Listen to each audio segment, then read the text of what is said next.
Salam, piramidaya aid belə bir sualın izahını çəkirəm. Deməli, bu sualda nə deyir? Deyir, piramidanın, əvvəlcə üçbucaqlı piramidadan söhbət gedir. Deyir, piramidanın, deməli, tilləri cüt-cüt perpendikulyar olarsa, yəni bunun yan səthinin sahəsini tapın.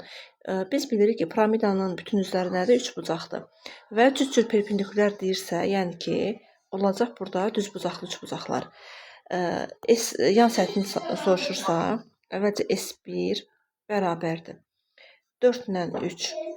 4 vurulsun 3 bölünsün 2. Yəni 6. S2-ni tapsam, buradan 4 ilə 5-dən götürəcəm. 4 vurulsun 5 bölünsün 2. Bu da eləyəcək 10. S3-ü tapsam, S3 isə 3 ilə 5-i götürəcəm. Yəni 3 vurulsun 5 bölünsün 2. Bu da eləyir 15, 7,5. Mənə S-yanı soruşur. S-yan da bərabərdir S1 plus S2 plus S3. Yəni 6 üzərinə gəl 10, üzərinə gəl 7,5. Bərabərdir 16, 23,5.